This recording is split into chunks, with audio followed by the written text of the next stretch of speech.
You win this battle, man, I'll soon be dead. I'll glue your face to my dick so I can fuck with your head. I got metaphors coming through my pores. You probably never been in a battle before, so I hope you realize your mistake. There ain't no party, got some candles, this won't be a piece of cake. Put your fake. All right, in 5, 4, 3. Folks, welcome to the Before Hours podcast, an internet radio phenomenon hosted by an occasional morning person. I ask the most interesting people I know about their sleep, their routine, life, love, stress, and setbacks. If you want to write to us, you may do so in one of two ways. Email the Before Hours podcast at gmail.com, or you could slide into my DMs on Instagram. I'm at Bobby Sheehan, LOL, because you know I bring the laughter. But for now, we have comedian, survivor enthusiast, and returning guest, Ryan Erwin. Hello, thank you for having me. I am doing great. Hell yeah. We were just talking off mic about how fun your shirt is. If you guys are just listening, you're going to want to pull up the YouTube, pull up the Spotify video, and just describe it for those just listening. Well, it is a soft color palette of cuddly bears that are layered into each other. And they create this really cohesive palette that is pleasing to the eye, but also entertaining. Damn, you described, like, now I want to buy that shirt. You're like the Wolf of Wall Street guy, like, sell me this pen. Like, I want to buy that shirt now. Yeah, well, I love fun shirts. I only really perform in fun shirts. If you see me in a t-shirt or like a jersey, I am doing a specific joke that references the shirt I'm wearing. I just always feel more comfortable on stage in a more fun shirt. It just like, it also like lets people know like, oh, this man is gay and we're gonna have a great time. So I love it. Like my sister got this for my birthday the other day, and well, my birthday's 2 months ago, but I saw her the other day. And so I was like, I literally have this in my shopping cart. I was like, you know me too well, sister. You know me too well. Yeah, that is, oh, that's great. You were gonna buy that. And yes. You're like, and then if you did buy it, you would have two, and you can never have too many bear shirts. Yeah, I have two of the same hot pink dinosaur ones and not mad about it. Because the one I originally bought is now a little form-fitting. Form-fitting. I like that, dude. You said that as if you would hurt my feelings. Are you accusing me of being bigger than you? Is that what we're going for here? Almost everyone's bigger than me. We're both dainty, petite kings. Yes. Okay. You heard it here, folks. I've never called myself a king before. I've usually referred to myself as a queen. Dude, I've never once referred to myself as a king or a short king unless I'm being very ironic. Oh, interesting. The whole referring to yourselves as a king or a queen, outside of a gay man calling himself a queen. I was like, okay, drag me, Bobby. But if a woman's like, I'm a queen, or a man's like, I'm a king, I'm like, that's a little weird. I will say this, when a man does say I'm a king, and I was like, so you either are disrespectful to women, future, or you have no woman in your life. And there's really not any other way. But Poor queen, girl, we can do other things. Now, is it cultural appropriation if I call myself a queen? I mean, have you kissed a boy? I did, but it was for a bit. Okay. Would you kiss a boy right now? I wouldn't. Okay, then no. This podcast is over. Yeah. Well, I had a very different understanding of what was going to happen today, so I'm just going to The first red flag was when you walked in and it wasn't a black couch, but rather two beige ones. Yeah, I was like, okay, the cameras are set up normal. Okay, but like soft lighting, love it. But two couches. And this is our second time recording, but you thought like maybe I didn't want to, on the first thought the first one was an podcast. audition. Right, you're right. This is showtime, baby. Showtime. Hell yeah. So Ryan, we're not going to waste any time. I think the first thing you said to me when we saw each other off mic was we have to talk about Survivor. Oh, yes. The finale is coming up. I don't know anything about Survivor. Full disclosure, I think by the time the episode is released, the finale will have happened. Okay, great. So people can see how wrong my predictions are. Okay. Basically, for those of you who don't know, Survivor is a group of strangers. Now it's just 18. They kind of settled on that number. Get stranded on some deserted islands in Fiji and are given no food. And they compete in challenges to earn safety. If you lose the challenge, your tribe, your group of people goes to tribal council. You vote somebody out. And then you do that process till you get down to about 12 or 13, and then you merge. And so then there's no team formations. So like right now they start with 3 tribes of 6. And then they merge, and then you play an individual game where one person wins individual immunity, and then they all go to tribal council, and everyone's vulnerable except that one person. And you can vote, and you vote each other out, and you do all of that till you get to final 3. The last 8 people voted out become the jury. And the final 3 players, so that once you hit final 11, they call it the jury phase. So as people get eliminated, they go to the jury. And then the final 3 people pitch their case to the 8 people they voted out about why they should win the game. It's wonderful. A jury of your peers are people that are actually mad at you. Yes. That's crazy. So the premise of the game is, how do you vote people out and then get them to vote for you to win? So there's a lot of debate about people don't join in on plans because, like, I don't want to tick off so-and-so because I need their jury vote. But then it's like they might throw off the numbers because it might be 6-5 in the vote and they vote incorrectly. So the wrong person goes out. Like, so there's a lot of deep, because then there's bitterness sometimes. There are some people who are like, you promised you would never vote for me. Now I will never vote for you. And so then there's that, like, but then some people are like, listen, game is game. You played, you got me out, but I respect the move. Go for it. Like, but every player and every season is different. And this season, I believe we're going to get a bitter jury, like a true bitter jury for like the first time in a long time. And I'm living for it because a lot of the big personalities are already out of the game. And some of them had some spicy takes in the game. And as they were leaving, they were like ticked off at people and they let them know that I think we're going to get a really fiery final tribal council where people are like, I made that move. And it's like, well, yeah, by doing that, you lost my vote.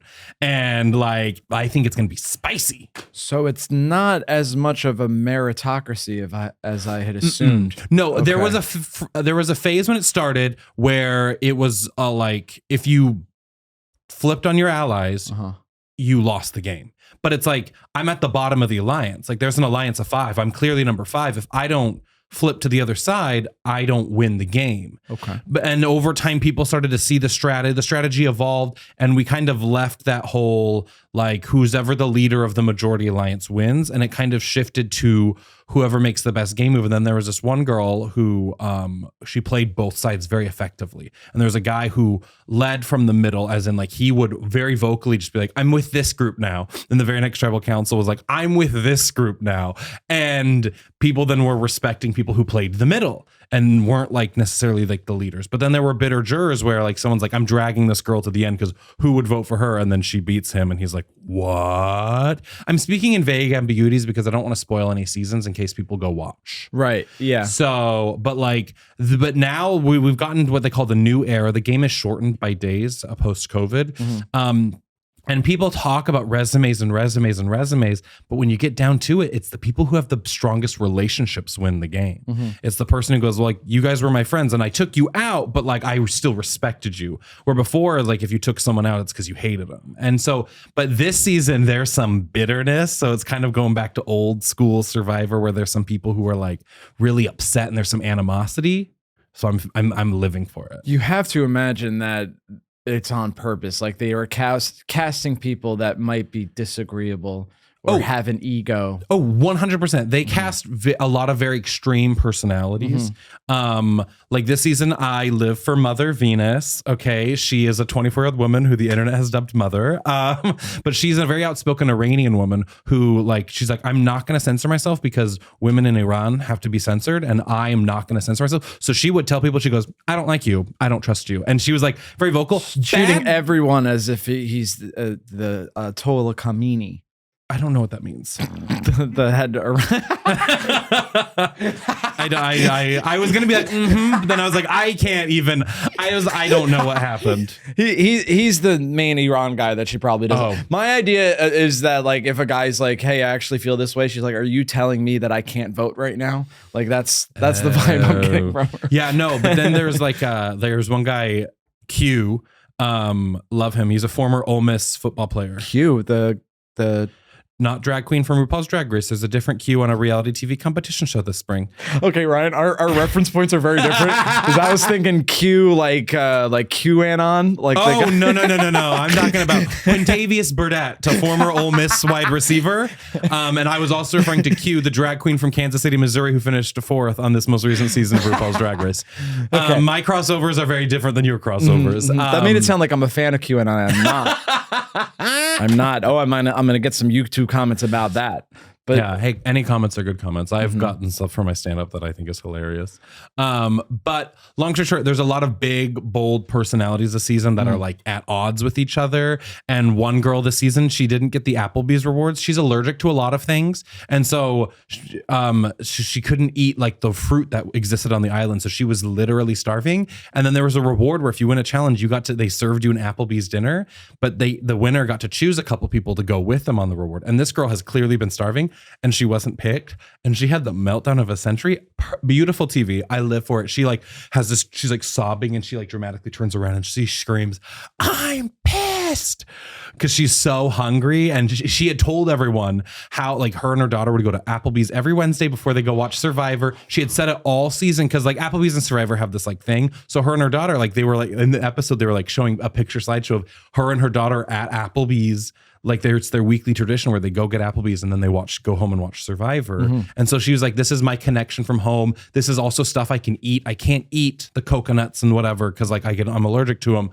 I need to eat. And so when she was denied that, drama, it served. I lived. Oh my gosh, I loved it so much. It does sound like drama is being served. Did I say that correctly? Yes. I watched it. I watched weekly at a gay bar in Williamsburg, and just the screaming of like, "Yes, honey," just like it's everyone. a game. Oh yeah, it's like it's like we some of the hosts call it like sports, but for gay people. Which gay people can like sports. I love sports. I'm a big Utah Jazz fan.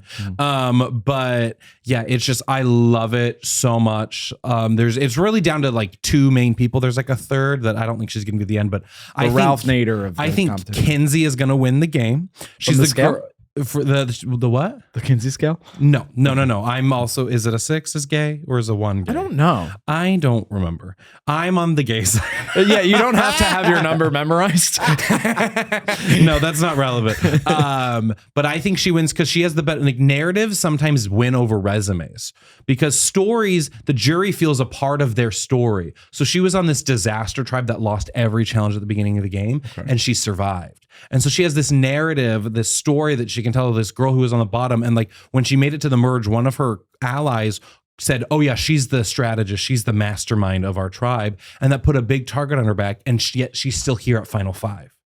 Even though she was labeled as like this mastermind, she's the last person from her starting tribe. She's been so kind to people. One guy has been having panic attacks, and she stays up every night, like consoling him, because he can't sleep. He hasn't slept in days. And so she like takes care of him so that he feels better. So like her social game is so on point, and social game wins over strategy in this game pretty regularly.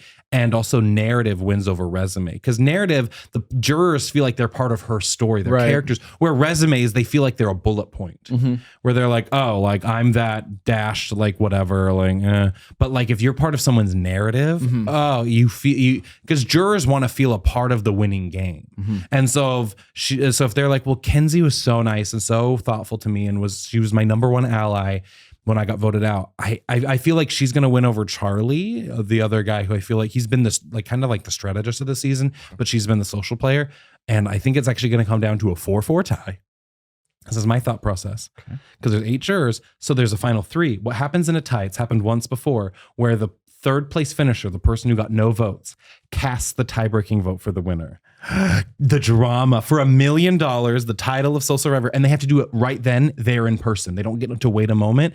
Jeff reads the votes and he goes, "We have a tie." When we have a tie, that means, and they happen, and literally the first time it happened, he just goes, "Laurel, go up to the voting booth." And she didn't have even 30 seconds to like gather her thoughts. She found out she just lost the game. Yeah. And then she had to go decide the winner, where she was the sole vote to win. And I think that's going to happen this season. The drama, the intrigue. Watch. It's going to be like an 8-0 thing. It's going to be a very boring ending, but I want that tie. I want that tie so bad. Now, do the judges, do they each vote and they don't know?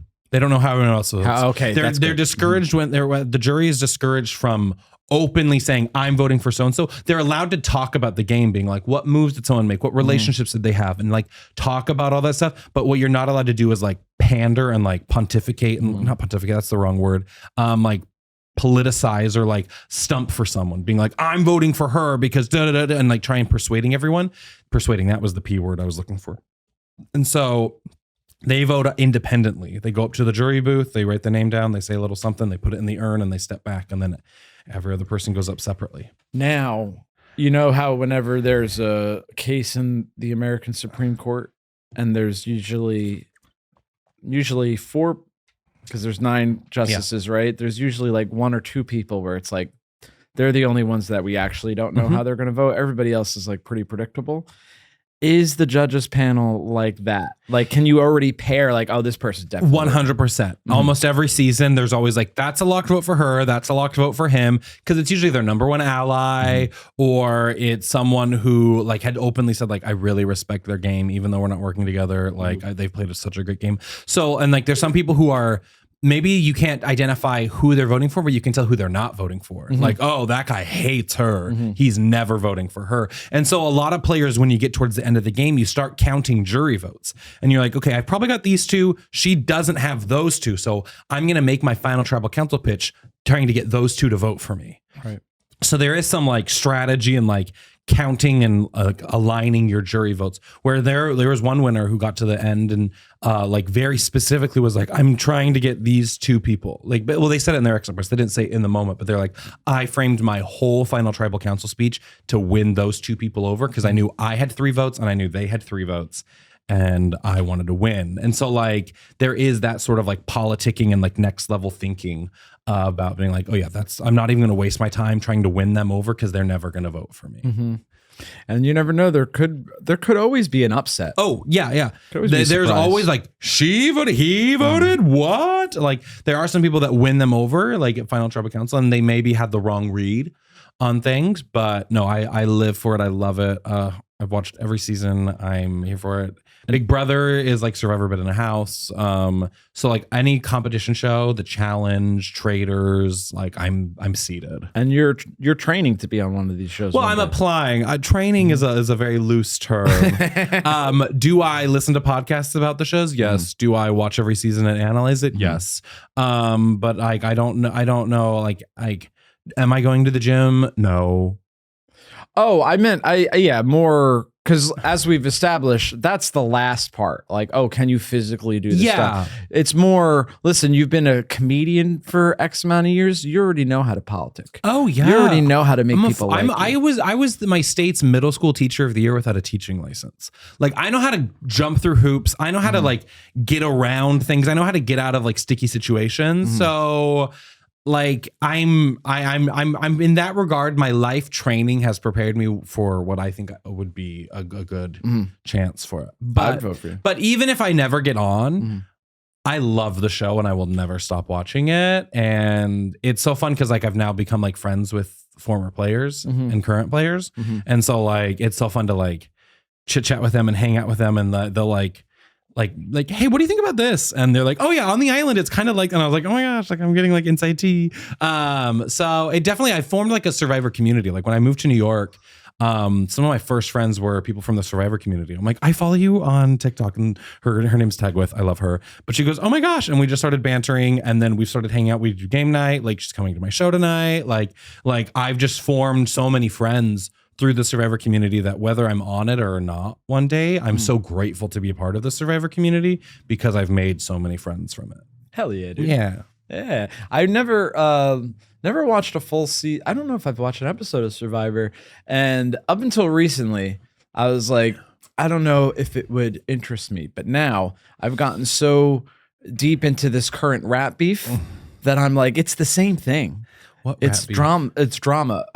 Do you know Kendrick and Drake? Oh, they're mad at each other. I thought you said rat because we have a rat czar here in New York. I thought that's what you were. I was like, oh, the rat beef. I don't actually know. Like, is Pizza Rat beefing with like Enchilada Rat? Like, what's going on? I think rap.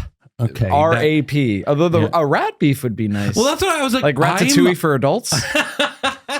I'm like, I am unfamiliar with Remy v. anyone. Like, so no, rap beef. I get that. Because it's tough guys, but they are being like, here's what I heard about you. It's like, have you ever seen The Good Place? Yes. So that guy who is there to torture Tahani, He goes, the hot goss. You know what I'm talking about? Like dumb shorts, Kathy. She has such dumb shorts. That's what I feel like those two are, where they're like, you're never gonna believe this. And then like I'm like, I don't know like anything. Watch, someone's gonna take this clip out of context and it's like, Ryan. That's like, I don't know anything about rap music.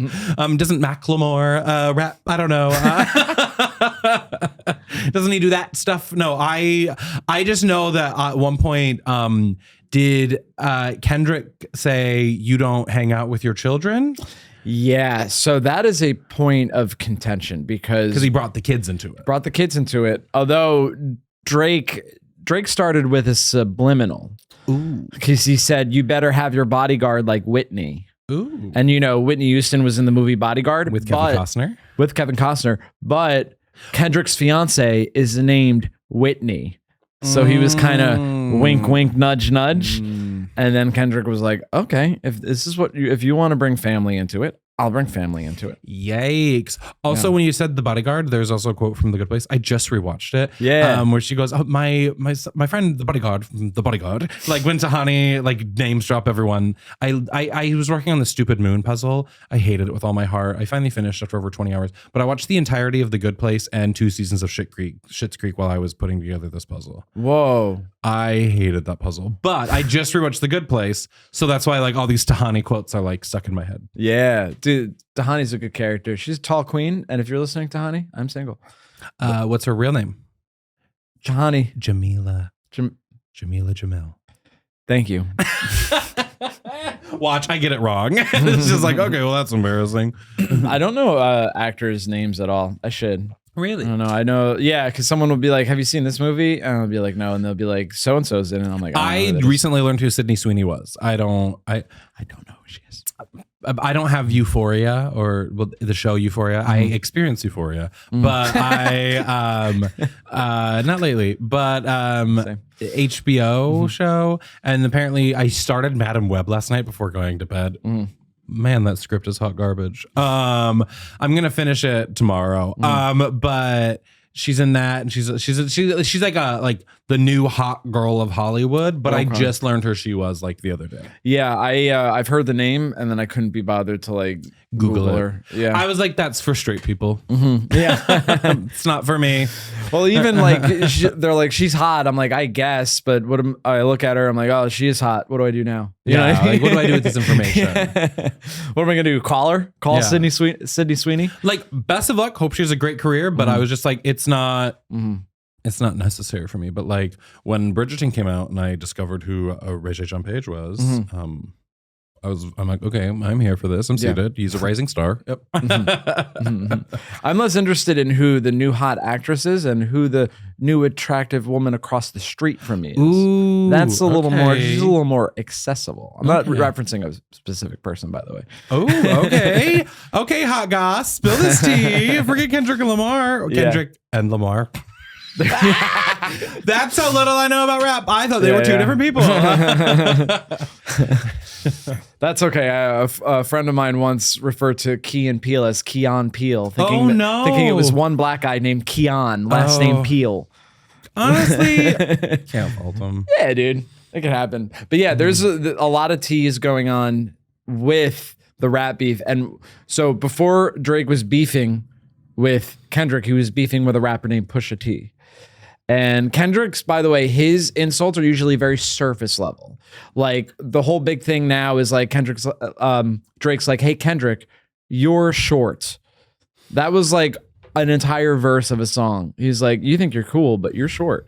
And then Kendrick's like, you're a traitor to your people or whatever. You know, like he went so harder. Yeah, it's like tit for tat, I guess. You're going to call me short? I'm going to call you a race traitor. Yeah.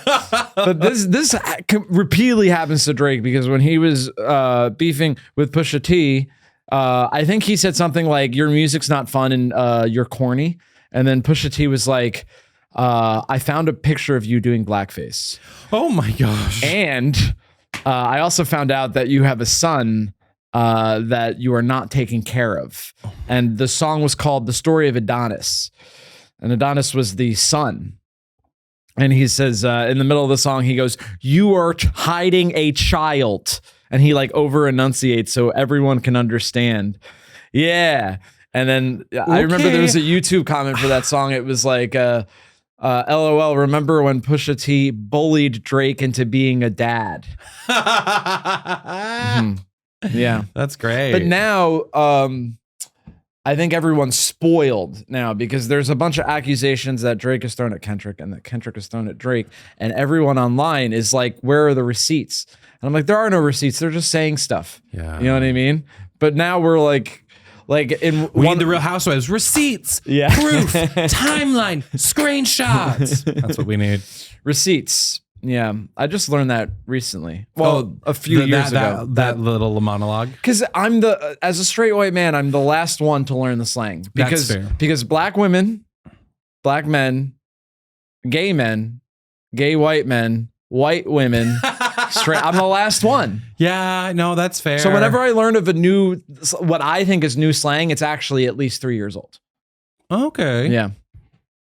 So you just discovered what Tiger King was. Is that what you Yeah. Oh no. Dude, you know how bored we were during lockdown? I convinced my dad to watch Tiger King. Listen, I lived for that. Yeah. I watched one episode and I was like, what is happening? And then the next day I watched I watched the rest of the season and I was like, I have to know more. Like I would teach on Zoom and I started every day off video with, "Hail you cool cats and kittens." every day of teaching in COVID, I started every video with that at the beginning. And some kids started messaging me because I started seeing it and they're like, "Yeah, did you watch Tiger King?" I was like, "Yeah, I did. Yeah. Can you tell?" Dude, what I loved most, I mean, there's so much lore with him, but I like that he just can't stop himself. Like he can't stop himself from marrying straight men. Yeah. How this gay man has 2 straight men in a redneck throuple and I can't get a second date. I am like the power this man wields. Right. Like it knows no bounds. He's because he's an objective weirdo in every way. I will never financially recover from this. Yeah, dude. I actually, because that line, for those that haven't watched the show, first of all, pause this podcast, watch the entirety of Tiger King on Netflix. You must. You won't regret it. If you think it's not for you, it is for you. It's for everyone. It's like required to be in our society. Like GED's not needed. Tiger King relevant. Because he owns a ranch with tigers in Oklahoma. And one of the people that worked on the ranch was bitten by a tiger, and his first response was, "I am never going to financially recover from this." Is the man gonna survive? Right. Is everyone safe and okay? It was, "I will never financially recover from this." And I get even having that as a first thought, but to not even be able to keep it on the inside. I live. But the type of, I'm going to go ahead and say it, psychopathy that he has probably means that he has riz out the wazoo. You know what I mean? I do think that if you're, narcissistic, psychopathic, Machiavellian, you are more likely to get a second date. And I'm not saying that that's what you should do. I'm saying that that's what I've been observing. Okay. Exhibit A, Tiger King. Okay, I will make expired bologna pizza for those I love, and we will see how this goes. They are sexually confused 19-year-olds. No, one of them was like well into his 20s. Really? Yeah. But also addicted to meth. Yeah. So his first husband was definitely like meth is a powerful drug. His Kinsey scale number shifted after. Yeah. But the second one was like 19, and I'm like, oh, honestly, like, honey, kudos, mama, for spilling. But why are you? That's a gay culture reference you're going to learn about in a few years. It was from this most recent season of Drag Race, where one drag queen came out for having HIV, and another drag queen's response was, "Kudos, mama, thanks for spilling." And it was it started with a spill. So. Bobby. But it's just become a meme where it's like when anyone like now like has this whole like confessional or like someone like does something like dramatic, someone's like, "Kudos, mama, thanks for spilling." That's a gay culture thing you're gonna Thank you. Well, dude, this is you brought me up to scale. Well, on that one thing, you've got a lot to learn. Like you've got to form an opinion about Plain Jane. Also, Mistress Isabel Brooks. Plain Jane, I'm gonna DM her for sure. Okay. Yeah. All right. They're two of the more recent queens of RuPaul Drag Race from the last 2 seasons, and they give off like people call them villains. I call them entertaining. Yes, maybe do I agree with everything they say? No, but do they make great television? Yeah, they do. They actually do. So you'll learn about Mistress Isabel Brooks and her little with her wig bouncing around and laughing. I love MIB, Mistress Isabel Brooks. I live for her. If you're listening, you'll be on the podcast. Anyone, if your name is mentioned on the podcast, you get to be on the podcast. We love that. I'll just like name drop so many people. You know, my bodega man. So here's what I'm learning from this. You love Survivor. You love RuPaul's Drag Race. I love Rat Beefs, which is drama for boys. Now, I think everyone loves drama. If you love politics, you love drama. If you love sports, you love drama. No one is immune to drama. They just have to find their type of drama. That's fair. That's what I believe. Can see that. Yeah. I'm on board with that. Hell yeah, dude. Kudos, mama. Thanks for spilling. Dude, I have these like little like gaps in my, like, oh, what do I say next? And my new thing is I say like life is good, I really can't complain. Oh. But I think kudos mama, thanks for spilling. And I'm gonna say it on the train and someone's gonna look at me like, what did you just say? Well, the funniest thing is like RuPaul's Drag Race does this thing where like they do these like dramatic, heartfelt moments while they're putting on makeup. So they look like literal haggard messes. They they have like glue on their eyebrow. They have the tape up but no wig on, and they're like half makeup, and it's just like they look atrocious. And so this one girl's like crying and being like, I was diagnosed, and this queen putting glue in her hair is like, kudos mama, thanks for spilling. The fact that she's doing something else. Well, she stopped and listened while she said that, but it's like while they're like sharing the story, they're like putting glue in their eyebrow to put them down, and they're like putting like foundation on, and they're just like, and then my like other seasons are like, my family abandoned me. I've been disowned since I was 15, and they're like, yeah, wow. I love it. Kelly Mantle has a great quote where she has a podcast of her own. She can be on this too. Now that I've mentioned her, but she talks about President how like, Obama. The producers were like, ask Vivacious what it's like growing up in the Caribbean, and she goes, what? And she's like, I'm trying to get my makeup ready for the runway, and she's like, and then Vivacious goes, oh, mama, and like the way she reenacts it, I cannot do it justice, but I love it. I love it. Vivacious? So Vivacious. Vivacious. We love Vivacious. We love Vivacious. Vivacious, She's come on the icon. podcast. Her workroom entrance on season 6, it's literally legendary that Ariana Grande came back, was it this season or last season, and recreated her and Vivacious's entrance look, because it was like a full bodysuit, and then head was covered with like shoulder pads, and then like a mannequin head was on top. And then what Vivacious did was unzipped the thing where it looked like it was the torso, but that's where her head was.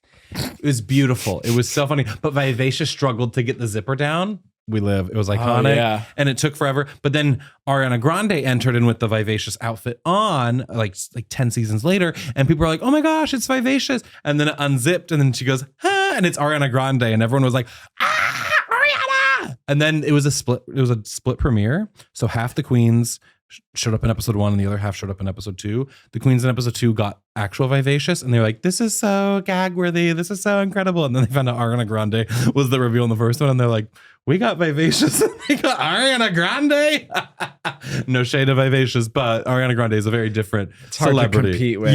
Yeah. But I live for it. It's like when my buddy followed Jim Gaffigan. It's like, okay. Which no slander, I think Jim Gaffigan's hilarious. I watched him struggle at the Comedy Store a few years ago. Really? He was a surprise guest on the show, and he was working out all new material. Right. And me and my friend were kind of like startled, and she goes, does this happen? I was like, it happens to like big name comedians too. Like he was working on all new stuff. He had, I think, just recorded like his Amazon Prime or whatever, like special like a month or two before. Right. So he was working on all new material to take on the road, and like he got laughs, but it was a struggle. It was like a heavy lift for him, and it was very interesting to watch. But I've seen him other times, and he's just like absolutely hilarious. I've heard about bombing. It's never happened to me, but it seems stressful. Yeah, it seems like no bueno. Yeah. Now, how did he handle like stuff that didn't work? I'm curious. Oh, he just was like, oh, okay, well, thought that would work. And like that got a laugh out of it. And then he tried something else and it worked. But then like, it just was like, it was fun for me as a comic to be like, okay, they work through stuff too. Like, cause at that point in time, I was like a year or two into comedy. So I was like, oh, okay. So like when they write new stuff too, they also don't know if it's going to do well or not. And like Anthony Jeselnik talked about it. He's like, I like trying my new jokes out while I open for a friend, because if it's for my crowd, they're going to laugh probably no matter what. Cause it's me. Where like Jim Gaffigan was trying out new stuff to a non Jim Gaffigan crowd, because Jim Gaffigan crowd is a very specific demographic. Performed for the Pope. Yeah. Oh, did he? Oh, I did not know that. Good for him. But it was just like, he wanted to make sure it was funny before he took it to his audience. And so I do respect that sort of thing. And it was, I know, it was just very, because like, he wasn't the only one who like struggled that night when I was at the store, but it was just like, I was like, oh, it was like kind of like reassuring to me, being like, oh, they're all human. Every big name comedian's human. No one's above having a thought that actually wasn't good. Yeah. Like no one like, or like just like the way he phrased it or the way he set it up or just like the way he ordered it. Maybe that joke would have been funnier at the end of his set when he built some momentum. I don't know. It was kind of like validating, being like, oh, because there was a couple comedians that night at the store that didn't do well. And I was like, oh, like not everything is like lightning. I'm always curious like how someone's going to do well when the audience maybe isn't that great. And I always feel like when I'm in the back of the room and I'm like, this is a bad audience, and my friends are on the lineup, I'm like, I know how they handle it. You know what I mean? But someone I don't know them, or I've never seen them in front of a bad crowd, and I'm like, how do they deal with the bad crowd? Because some people, like you said, and then some people, I want to be like, dude, you do stand-up comedy, you have to have a little bit less of an ego. Oh, I wonder if we're talking about the same person. To be fair, I'm talking about a couple of people. Okay, there's one comic that I've worked with that every time, it's the audience's fault. And I was like, it can't be, because I did well. Like it's they're like the audience isn't laughing. It's like, no, I did well. The host did well. Yeah. Like there, it's happened multiple times where I'm just like, at a certain point, maybe that joke just wasn't funny, but it's so fascinating. Because like there are times where I go up and I'm like, okay, there's 6 people in the crowd and 4 of them didn't want to laugh tonight. I can only do what I can do. Yeah. But like, and you know, sometimes it's just a heavy lift, and it's like, no matter how funny I was or no matter how well I performed, it just wasn't gonna land. But it's like literally every time, like I performed with this one comic at least 6 or 7 times. And every time it's berate the crowd while on stage, tell the other comics, this crowd sucks, while we're all in the room together. And like, it's uncomfortable for me as a comic to be like, what? But if you're in the audience, you're like, okay, so this guy doesn't like us and he's telling the other, like, it just, I never understand the logic of being like, okay, well, you guys suck. You know, you're at a comedy show, right? It's like, they're not morons. Yeah. They showed up to a comedy club. They paid the money. Like, they know they're at a comedy show. Maybe what you're saying just isn't funny, dude. To say something and then be like, you guys can laugh. It's almost being like, you can tell a joke. Yeah. Well, it's almost like if you're like, did you come yet? It's like, well, now. That ain't happening now. You could come. I'm like, you could come, you know. It is sex. You're allowed to come. It's like, well, now I don't feel like I'm in the mood to do it. Yeah, no. Like, I'm like, if it's going bad, if you're a true professional, you can always find your way out of it. Yeah. You can even make fun of it, being like, man, I thought that would work. Make it about yourself, being like, oh, I was like, okay, what else can I do for you guys? Like, I don't know. Like, I just feel like it's such an easy cop out. And yes, there are times in comics where like, well, there have been crowds that just showed up and just were straight up not having a good time. It happens. But you don't tell them that they're not having a good time. Yeah. Because if you tell them, hey, you guys aren't enjoying this, they're definitely not going to enjoy it going forward. Yeah. Because maybe they were and like, oh, am I not supposed to be liking this? Yeah. Like, I will never understand the people who berate a crowd, especially at on a paid show and you're professional. To me, that's inexcusable. Yeah. But if you're at an open mic and you're doing 3 minutes, like, okay, you guys, you can laugh. It's like, why are you wasting your 3-minute set on berating the crowd? Like, what is that? That doesn't win you anything. That doesn't see. I don't know. But like, especially from a professional, I just like look at it and I'm like, grow up. Like, I taught middle school for a decade. I would tell the most hilarious stories and the most detailed stories. And I'd get to the end and all I would hear was, good one, Erwin. And I was like, okay, I crushed. Like, I got a student verbally acknowledge that the story was mid. I was like, okay, I'm an incredible storyteller. Because like, I would tell these hilarious jokes that would like literally go in one ear and out the other. And I had classes of like 30 to 40 kids. I'm like, not one of you got that joke. But I can't blame them. I just would go, well, all right, that's an Easter egg for whoever caught it. And you just have to move on. And you can't dwell on like, guys, you didn't get this joke. And because then if you go, then you re-explain it, then they'll give you the sarcastic, oh, hilarious, Erwin. And I'm like, oh, literally get out of my classroom. But like I've had thousands of jokes, literally just bomb. Yeah. In the classroom that if it doesn't land on stage, I'm like, no sweat, move on. Like, it does not bother me. Like, it bothers me because I'm like, oh, I thought that was funny, but it's not going to like throw me off my rhythm being like, oh, I thought you guys would laugh at that. Right. Like, I tell a joke and it doesn't get a laugh. I don't go, now, why wasn't that funny? I'm just like, all right. So then in 7th grade, like, I just like jump to my next bit. Like, I don't like, sometimes it's funny if you acknowledge the problem, like, okay, well, that didn't go well. And like the crowd usually reacts to it. But I'm like, the comedians who complain about the crowd and about, I'm like, at a certain point, if I've seen you perform 7 times and 7 times you have complained about the crowd, you're not a strong enough comic to handle any crowd. And I know some people will throw a hissy fit and whatever, but I'm like, 98% of the time it's not the crowd. And a good, I've done bar shows where there's been a Monday Night Football game going on and I've won the attention over to me because of because I was so good or like, but there have been times where I'm like, oh, they will never listen to me no matter what happens. I'm moving on. Like, I feel like so many people use the excuse and the cop out because I don't know. They're just like, no, that's a good joke. And I'm mad you didn't like it. Because then they get upset. Like, I worked hard on that joke. How could you not respect it? It's like, maybe they didn't find it funny. Maybe they didn't find it relatable. Maybe your delivery was bad. Maybe they were a bad crowd and they were in a bad mood and that's not what they needed. Maybe they needed some light crowd work. Maybe they needed some like investment of being like, what shows are you interested in? And finding, okay, well, in your Rolodex of jokes, being like, okay, you like, has anyone like been on a plane recently? Did you have a bad experience? Okay, let me share this plane story. Like, finding a way to resonate with them. Like, I feel like doing crowd work for me should be a way for you to try and figure out who the crowd is and what they're doing.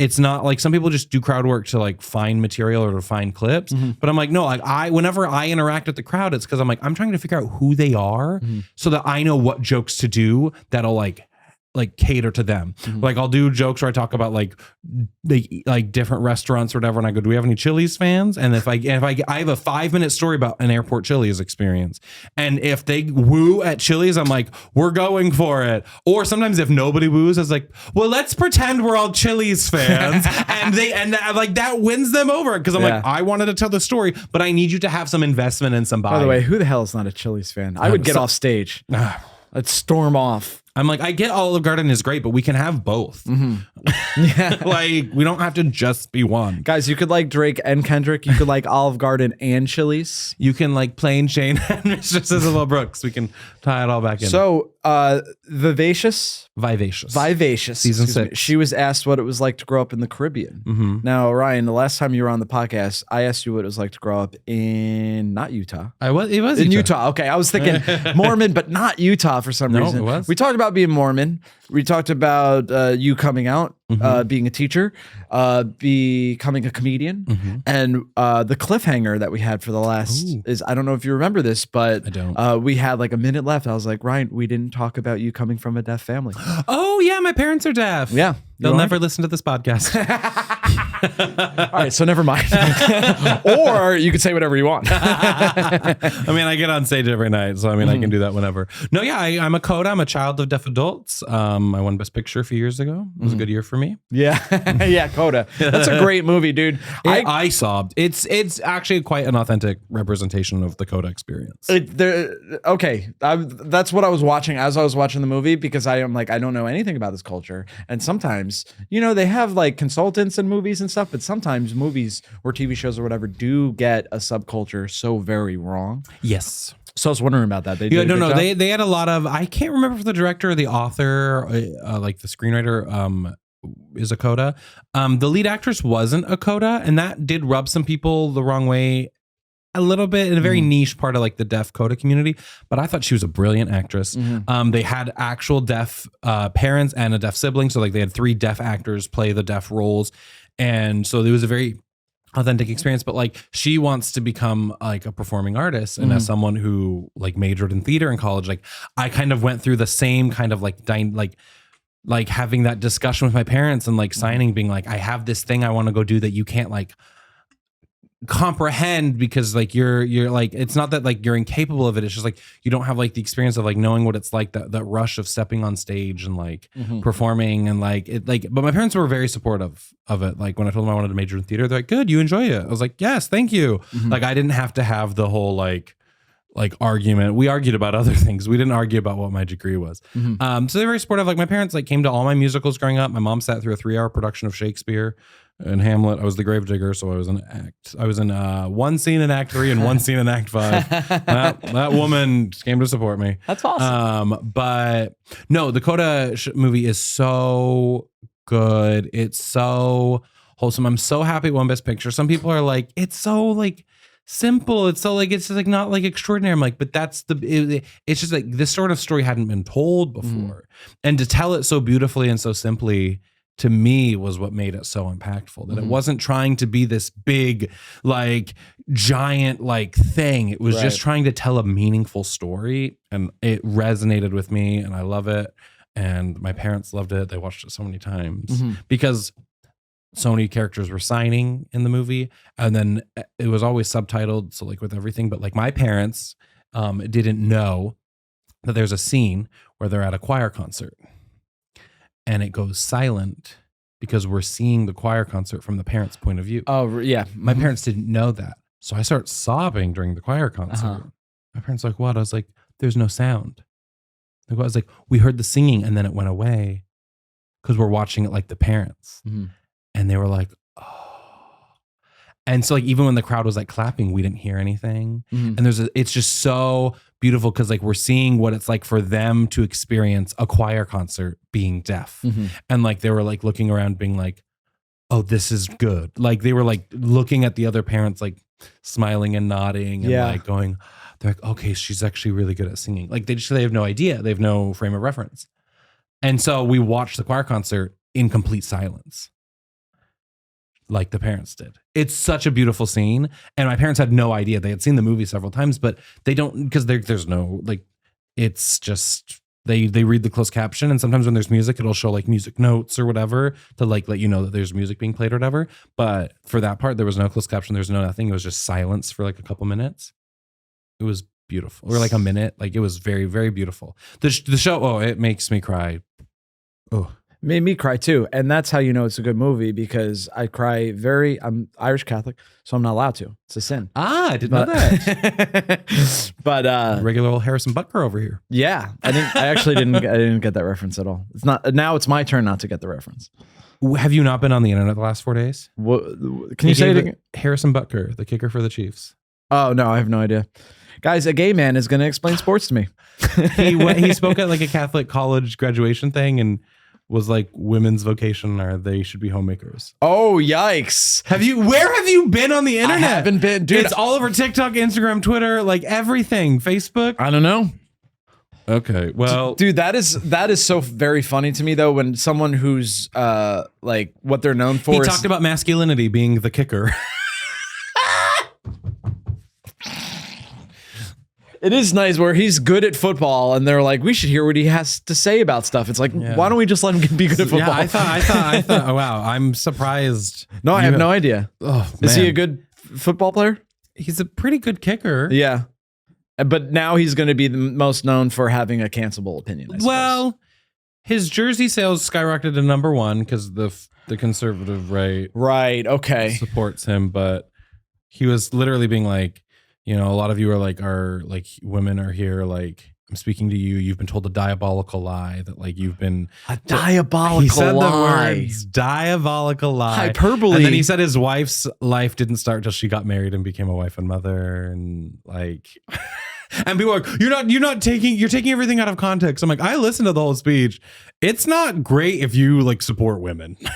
Well, the thing too is like if his wife said, I feel like my life didn't start until X moment, she's allowed to feel that way. And maybe she did. Maybe it sounds narcissistic for him to be like, until she got this dick. No, it's I was the dick so that funny. fixed it all. That started it all. He also does not like gay people, and whatever. But it's so funny because that man has more product on his face and hair than I have ever had in my life. And he has a purse. His whole Instagram is him like carrying like it's probably like a duffel bag, but it looks like a purse, boarding every private jet, like it's not a purse, it's a every satchel. road game. And I was like, if I wouldn't have known this man as a kicker for the Kansas City, I would have been like, this is a gay model influencer. Yeah. Like I can't like, anyway, back to my parents. I can't believe you had no idea.